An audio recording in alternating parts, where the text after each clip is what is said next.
Hello, HalfPint here, and I just wanted to say real quick, if you've been enjoying my content, please remember to subscribe to the channel here on YouTube and follow me on Twitch so you can always catch us when we're live and see more content. Also, if you are new here, welcome in, and if you're enjoying the video, please remember to like it because it helps me out a lot. I also post funny clips and other things on TikTok. All the links are in the description below, and thanks again. Now let's get into the video.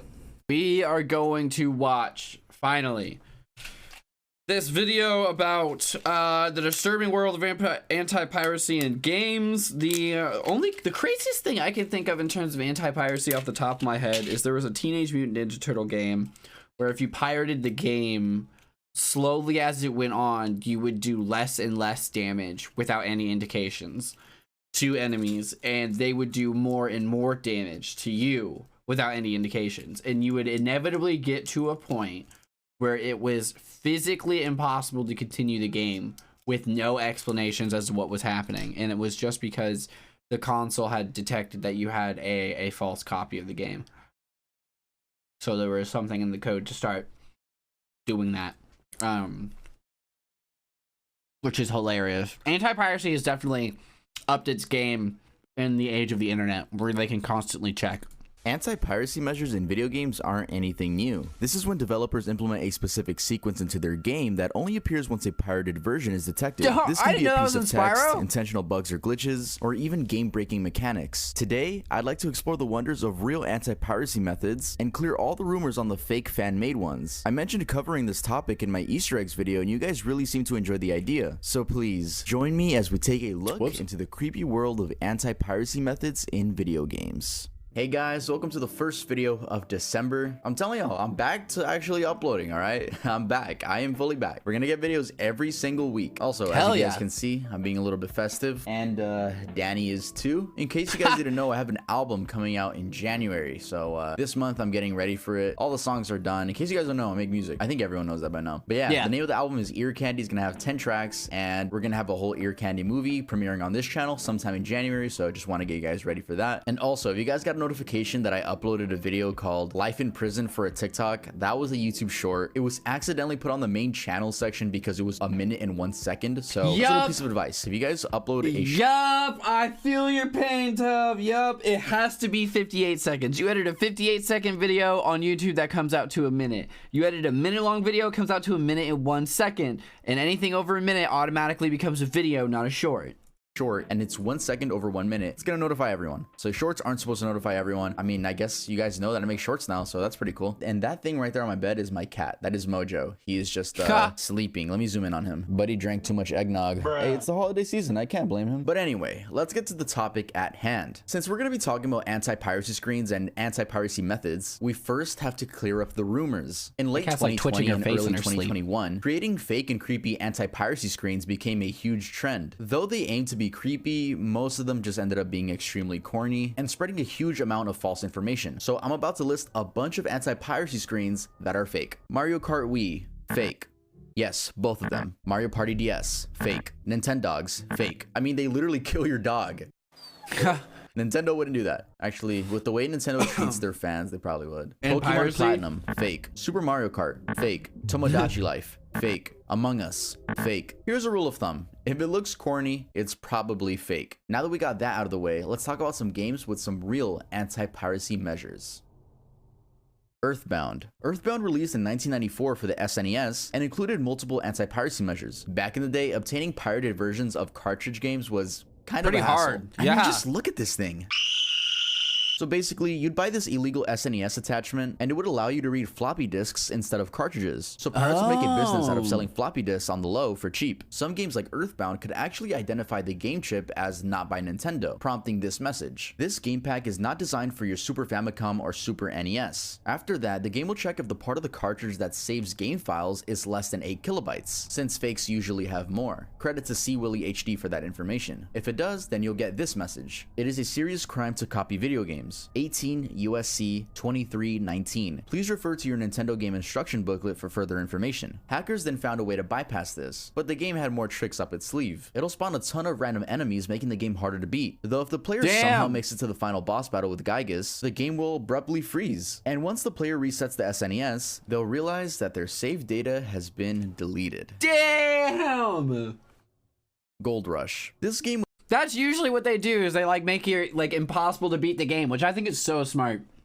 And I think it's cruel but smart and justified when they when developers let you get really far into the game just to find out you can't beat it because you pirated it. Like, it's fucked. It's like finding out you played the world's longest demo, and I just can't even imagine how pissed off I'd be, dude. That is crazy to think the NES had anti-piracy measures like that. But yeah, you can see without the internet, they had to rely on very specific things like, oh, is this chip over 8 kilobytes in value? Stuff like that. I don't know. Nowadays with the internet, it literally just connects to the internet and like looks for a serial number, a digital serial number. It was made for the Macintosh in 1988 and was set in 1848, just before the California Gold Rush. The player is Brooklyn newspaperman Jared Wilson, who soon receives word that he has to go to Sacramento to meet his long-lost brother. After a few minutes of gameplay, word arrives that gold has been found in California, and it becomes much more difficult for Jared to settle his affairs in Brooklyn, then finding a way to Sacramento. But if a pirated version is detected, the game will taunt you by it was a Super NES? Well, that's why. It was the power of the Super. By giving you a trivia quiz, and quite literally tells you that the answer is in the game manual, which a pirate wouldn't have. Specifically page 36 in the 4th paragraph. Then it says gotcha, and your in-game character is hung. Yeah, he's hung. Damn!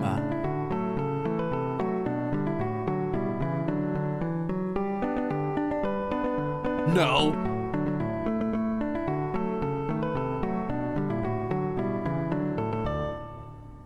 No, really? I'm Jesus?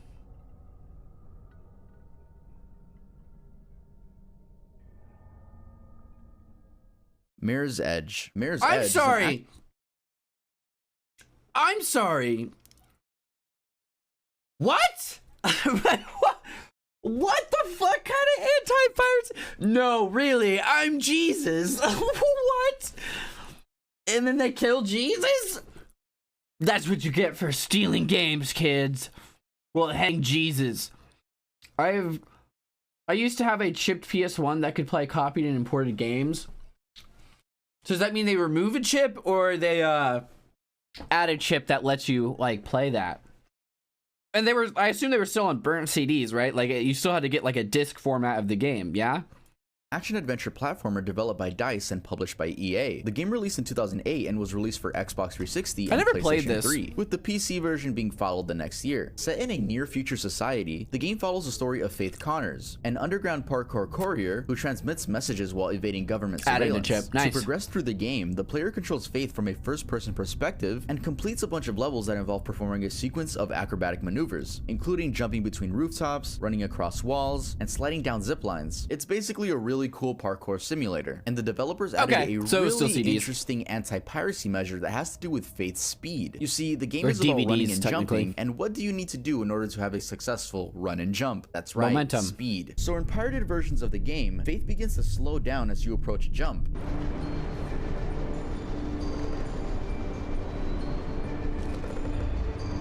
That's hilarious. Which means you die over and over and over again, leading the player to not be able to proceed in the game. How about you run over to get yourself a real copy of the game? Okay, I'm sorry. Yeah, no, I agree with that. That and like before that, the Prince of Persia games, I think really paved the way for Mirror's Edge. So like that was more of the PS2 era, but I agree with you. That is dastardly. Dastardly.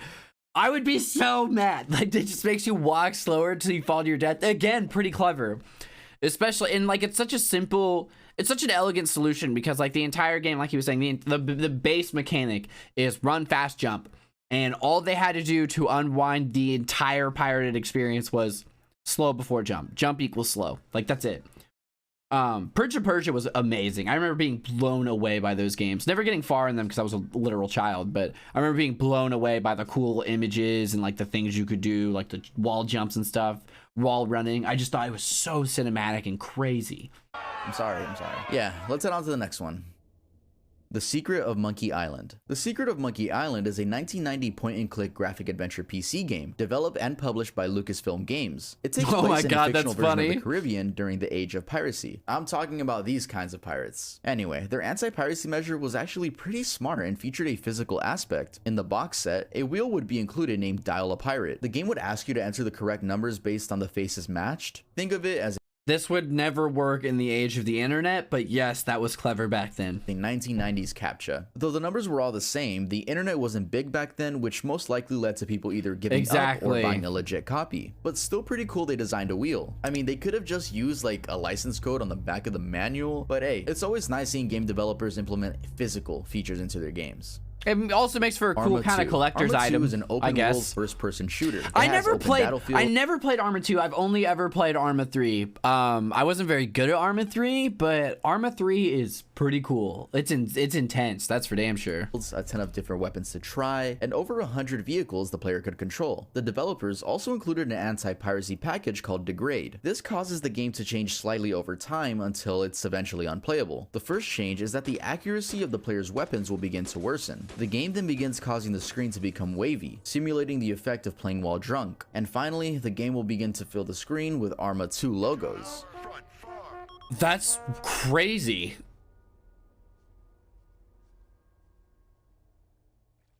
Alan Wake. Alan Wake, released in 2010. I remember Alan Wake had a weird anti-piracy thing, but I can't remember what it was. It might have been like, it also just made it to where you die super easy and was impossible to beat.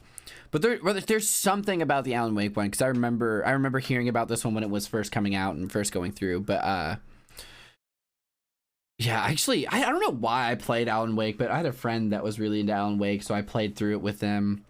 And like, I actually didn't mind it, but from what I understand, like a lot of people think it's a shitty game. I mean, it wasn't amazing, but if you like stories and experiencing stories casually, it was kind of cool. 10 is an action-adventure video game developed by Remedy Entertainment. The story follows best-selling thriller novelist Alan Wake as he tries to uncover the mystery behind his wife's disappearance during a vacation in a small fictional town named Bright Falls, Washington, all while experiencing events from the plot in his latest novel. The anti-piracy measure in this game is actually really lighthearted. All it was Alan wearing a pirate eye patch throughout the entire game. Yes, it's still beatable. It's not game-breaking. Just a little cosmetic item from the developers to let the pirates know, hey, we know what you guys are doing. That's funny. Garry's Mod. That's not what I remember at all. Garry's Mod is a 2006 sandbox game developed by Facepunch Studios and published by Valve. The game really has no set objectives and provides players with a world in which they can freely manipulate objects. First, when players try opening up a cracked version, they'll get this error notification: engine error, unable to shade polygon normals. The message also contains the user's Steam ID, which is purposely done by developers so that pirates would go on forums and input the code. You know, they'd go on forums, be like, hey, I got this error and this is the code next to it, which then led to 2,500 pirates being identified in the first 15 hours, and presumably being banned for just outing themselves on forums. The creator of Garry's Mod and owner of Facepunch Studios said on a blog post, I did this for the people that did buy Garry's Mod. They get to point and laugh at pirates. If we leave it easy for people to pirate, we're betraying the people that paid. The legit users need to see you taking steps to make it harder for pirates, or they just end up feeling like they should have saved their money and pirated it too. That's a valid point. That's also funny and clever as fuck to put in the code to just include the Steam network ID of the player. Oh my god, that's brilliant. It's literally tricking people into self-reporting, and then they can just like copy paste the Steam ID and ban them with the guaranteed. That's so fucking brilliant. I wonder if there's a, like, the only thing that would like undo that is if there's a way to possibly error the regular game even if you had bought it and still get that error code. Like if there was other errors that accidentally pointed to that same message. Spyro, Year of the Dragon. Spyro, Year of the Dragon seems to be a fan favorite when it comes to I fucking love this game. in video games. And after doing my research, I understand why. The game starts off fairly normal until about 30 minutes into the average playthrough when you approach Zoe. Zoe is supposed to help Spyro along the way by giving him advice. Here's an example of one of her pieces of dialogue. This Rhinoc is too big to charge. You'll have Try to using your flame breath, the yeah. button. But in a pirated copy, she'll say this instead. I'm sorry, Spyro, but you seem to be playing a hacked version of this game. This may be an illegal copy.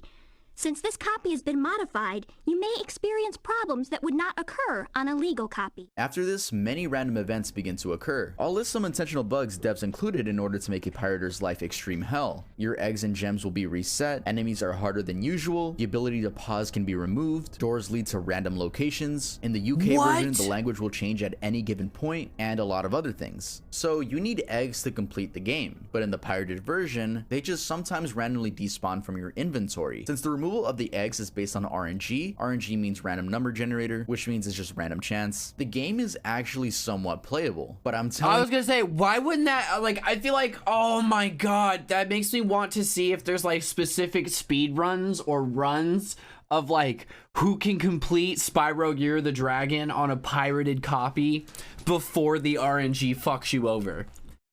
Why do I want to play that? Why do I want to try that so bad? Like, not obviously not 117%ing it like usual. I mean, strictly just getting enough eggs and gems to get to the sorcerer the first time and take her out. Like, I kind of want to figure out how I could do that. That sounds really cool. You'll end up ripping your hair out before you actually have fun. And Probably. even if you somehow make it to the final boss fight, well, this happens. Oh, cool. He's about to tell me why I shouldn't do it.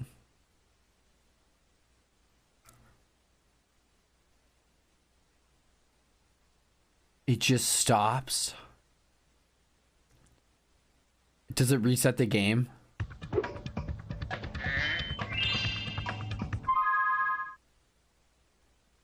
Yup, your game is just reset. Proto here on YouTube. No way, dude. I guess for the run, that would be considered winning. Like, honestly, that would just have to be what you considered beating the game because you got to the point where you could beat the game. But, so, like, still, you could still do a run, but, like, that sucks that it just resets your game, dude. Again, I think it's so fucking cruel, but smart and funny when developers let you get so far. It's even funny when they let you get just to the end of the game, and then they're like, nah, fuck you. Like, that's so fucking funny, dude. Decided to actually do a playthrough of the Antipiracy version, and even that's the awesome. description reads, the goal was to show full uncut footage. I was tired and later on it was taking a toll on me. Treat this like a casual 100% playthrough, nothing fast or skillful. And just so you get an idea of it timing wise, the any percent speedrun world record for Year of the Dragon is 23 minutes and 58 seconds. And the only full-length pirated playthrough on YouTube is 8 hours, 20 minutes, and 29 seconds. Gavid Dodd, an Insomniac developer, actually explained why they chose to add a more than usual amount of anti-piracy measures in their game. Now that the meat of Year of the Dragon's crack protection had been implemented, it was time to move on to the second stage, slowing down the crackers as much as possible. We had actually tried to make the protection as difficult as possible to understand, mixing in the checksum code with regular game code, and using different implementations so that it would be hard to understand. We thought that if the crackers couldn't understand what we had done, it would be a lot harder for them to crack the game. We wanted to make That actually makes a lot of sense. Because the easiest way to understand a code is to understand the type of people who wrote the code or the type of code that that company's known for writing. So, like, if you could just, like, make it as confusing as possible, the chances of people being able to reverse engineer it go down, which means it's more secure. Make it hard enough to reduce the pool of people capable of cracking it. If there are only a couple of pirates with enough skill to crack a game's protection, it might take them a week or two to get around to it. Unfortunately, with Year of the Dragon being such a high-profile game, this was probably wishful thinking. Thus, we wanted to make the job of cracking Year of the Dragon time-consuming and tedious. If we could just keep the crackers busy at finding the protection, that's time taken away from them working out how to remove it. Again, we were trying to reduce the pool of people available who could crack the game. Not every cracker would have enough time available to make the crack work. It probably isn't anyone's day job. On this note, it's worth pointing out that for most crackers, this is a hobby. If they get bored, they may well give up. We try to make the crackers wade through plenty of chaff before finding the protection. Huh. Legend of Zelda Spirit Tracks. The Legend of Zelda Spirit Tracks, released in 2009, To this day, the only game I've really played of Zelda is Breath of the Wild and a tiny bit of Link's Awakening. is a Nintendo DS exclusive. Set a century after Legend of Zelda: The Wind Waker, the storyline follows the current incarnations of Link and Princess Zelda as they explore the land of New Hyrule to prevent the awakening of the Demon King Malladus. Players navigate New Hyrule, completing quests that advance the story and solving environmental dungeon-based puzzles, many requiring the DS's touchscreen and other hardware features. Navigation between towns and dungeons is usually done with a train, which features its own set of mechanics and puzzles. Usually when Link operates the train, there are controls on the touchscreen that let you speed up, slow down, or stop the train. But when playing on a pirated copy, these controls are simply missing, leading you to be stranded and thus making the game unplayable.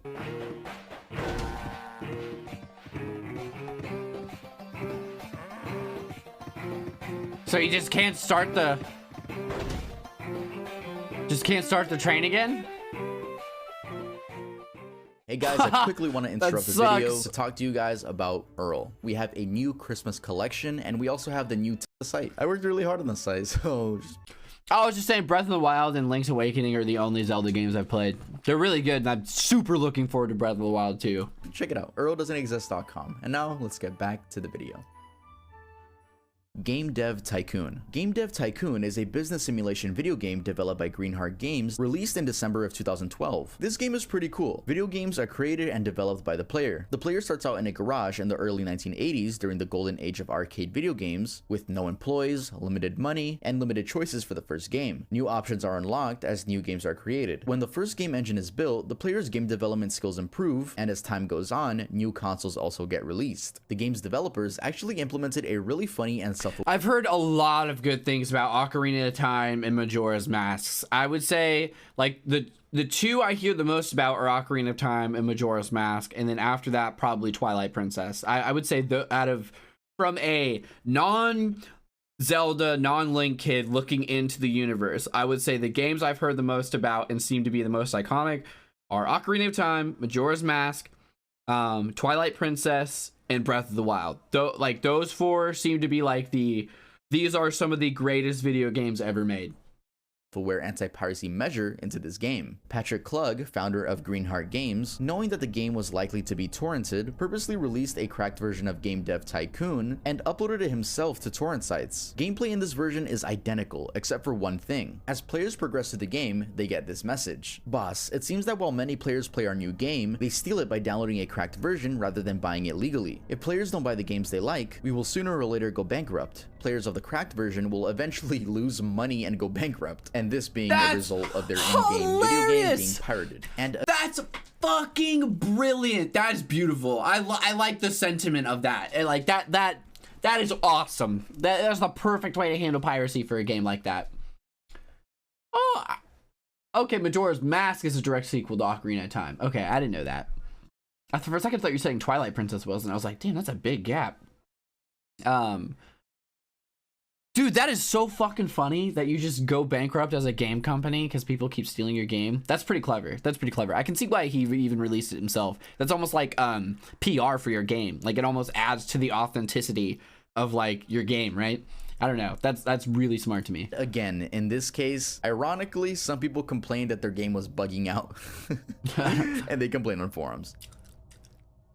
Final Fantasy Crystal Chronicles Ring of Fates. Don't even know what that is. Crystal Chronicles Ring of Fates. I didn't play any of the Final Fantasies. None. None. Although I'm not as bad as Hassan. I understand that they're all separate games for the most part. Is a Square Enix published RPG for the Nintendo DS. This anti-piracy method is a little bit different and more straight to the point. Booting up the game, you'll notice nothing out of the ordinary, but in the background, there's a 20-minute timer that the player can't see. And when the timer is done, well, the game fucking ends. Yeah, a screen comes up that says thank you for playing. This is different from the ending title card that just says just like turns it into a demo. Like the end. And the game is unplayable following that message. This one was quite literally a demo. It's really interesting because developers could easily make like a 1-second timer. Right when you put the game in, boom, it just says illegal copy, but I appreciate how they bait want you. To have fun with people. And honestly, it could probably increase sales. If pirates get a little taste of the game, they're like, okay, you know what? I'll go buy it. Or steal a physical copy from their local retailer. Bro, do people even go to GameStops anymore? Right? No, I don't. Are GameStops extinct yet? Like, that's gonna happen like, in the next 10 years for sure. Who buys physical copies of games anymore? Like, let me know in the comments. Everything's digital nowadays. Yeah, I got a little off topic. Let's get on to the next one. Grand Theft Auto 4. 2008's Grand Theft Auto Really? 4 needs no introduction. When players What was the fucking anti-piracy here? would open a pirated version of the game, the camera would begin acting erratically, as if the player was drunk. It would even play during cutscenes. Whenever the player would load into one of their save files on a new boot, within 2 to 3 minutes they'll experience 3 things: drunk camera mode, damaged vehicle, and auto acceleration, without the ability to reverse. The game becomes almost entirely unplayable. Oh my but if you somehow God. make it through to complete some missions, you'll be met with some more anti-piracy measures. In Clean Getaway, you're tasked to steal a car for Vlad and park it in his garage, but good luck doing so since the garage won't open. That's and smart. if you decide to get out of the car, well, you get locked out and are unable to progress in the game. Though the developers were smart, and they figured that people would just swap save files in order to bypass that specific mission. So what do? That's right, more game-breaking bugs. In the mission, Uncle Vlad, after killing Vlad, you'll be faced with a never-ending loading screen. And even after getting yet another saved game file, A never-ending loading screen is so evil. I like, it would probably take me, especially back when I was a kid, I would be dumb enough to let that bitch sit for like an hour before I called it and restarted. Nowadays, I would probably just try to beat the level like 4 or 5 times and then do some Googling. Like, I feel like there's a bug with my game because it can't get past this specific load screen, or I don't know. That is insane. Yeah, that's what, like, when I was a kid, I would have like beat my head against that. That's what I'm saying. Let it sit over a wall, like overnight and everything. Like, I would just think to myself, it's gonna work. Like, eventually it has to load. Like, that is like a specific type of evil.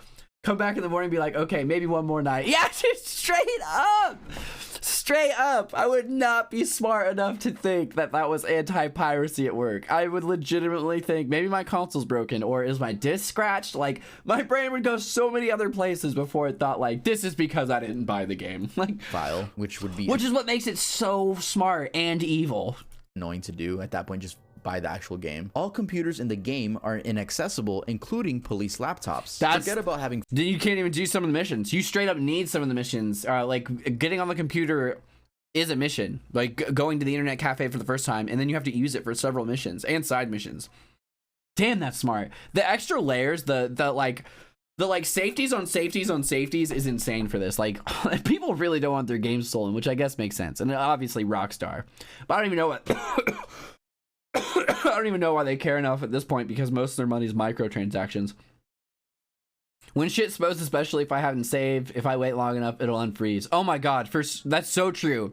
And then every now and then, it would actually unfreeze, and you would immediately save your game. You'd be like, yes! Like that. You're talking like some Xbox PS2 era stuff right there. Fun in GTA 4. The developers kept going though. In 3-Leaf Clover, the mission where you rob a bank, the bank will be entirely closed off. And last but not least, if the player is somehow still using the save game file method, they won't be able to complete one of the last missions in the game. At the very end of it, the mission sequence is broken and this marker on the map won't go away. Yeah, it seems Rockstar Games doesn't like pirates at all. God damn, The Sims 4. In the Sims games, when a character does something that is normally done in private, the game will pixelate that specific area, like showering or using the toilet. To punish those players who play The Sims 4 with a pirated copy, EA decided to take this to another level. That's hilarious. One of these pixelated actions, players of the pirated copy found out that the pixelated area remains after the action is complete. The whole screen becomes pixelated, well, except for the UI. And also, my girlfriend Amber made me in Sims. I haven't seen it yet. It's on the screen right now. Do y'all think it looks like me? Here we go, side by side. That's so fucking funny, dude. That Sims character look like me? Yes. All right, Amber. My subscribers gonna let you know. They gonna be honest too. Let's head on to the next one. That looked like you, Arkham homie. Asylum. Released in 2009, Batman Arkham Asylum also had its fair share of game-breaking anti-piracy measures. For example, pirates would soon find out Batman wasn't able to glide, like, at all. They'd become stuck right at the beginning of the game, and some grapples would randomly be disabled. Like Gary's mod, pirates would out themselves in forums by explaining that Batman was just flapping like a chicken. Oh my god, that's The Witcher so 2. fucking The Witcher funny. 2 allows players to engage. I love when they've crafted these ways for them to like go to the forums and be like, hey, why does Batman like flap around like a chicken? Just for devs to be like, oh, probably because you stole the game, and then just have that person be like, yeah, log out. and sex with many of the game's NPCs and sex scenes will play. Those playing on pirated copies would soon find out they're in for a surprise, because all the NPCs that the player would have sex with would have their player model replaced by an old lady named Marietta Loretto. Luckily, she remains fully clothed. Nonetheless, pretty funny and disgusting. That is hilarious. That's fucking hilarious. Crisis Warhead. Crisis Warhead was a follow-up title to the overachieving original Crisis game, and this one featured another light-hearted anti-piracy measure. The player's weapon, get this, shoots chickens. Do they still do damage? Can you still get kills with the chickens? Are they high velocity chickens? Full metal jacket chickens? Or hollow, probably not hollow point chickens, probably just hollow bone chickens? I'm sorry. I'm sorry. That joke was foul. No, I'm kidding. These chickens don't cause any damage to enemies though, so only physical attacks are really allowed. This makes Crisis Warhead a lot more amusing to watch or play, but it also makes it nearly impossible to beat. Kind of funny though. Serious Sam 3. Players playing a pirated copy of Serious Sam 3 will initially think nothing is wrong. However, that soon changes in a very odd way. The game will spawn a pink arachnoid that is immune to damage. He's incredibly fast and can attack from close and long range. It's honestly kind of scary, but you can't help but laugh once you realize they could have done anything else, but chose to spawn this fucker in instead. That's fucking creepy, dude. That would horrify the shit. I hope you guys enjoyed that video. If I was a child, I would close that game and be like, guess I'm not playing that one, dude. Guess I'm not getting very far. Yeah, that's what I'm saying, dude. Seeing that thing scurry at me at like 100 miles an hour, I'd be like, fucking dope, dude. I can't figure out how to kill it. I don't even care. It's just too creepy. That thing was wild. I do not like the way it was moving. It was like that. That was fucking horrifying. So make sure to leave a like, and if you haven't, make sure to subscribe. And if you want to watch me talk about a very dangerous hard drive, make sure to go watch the last one. If you want to watch me talk about more video games, well, I made an Easter egg video that is somewhere on the screen here. Follow me. Man, I saw the Easter egg one. I didn't see the hard drive one. That's crazy. God damn. Yeah, anti-piracy has gotten wild. Shit like Choo Choo Charlie.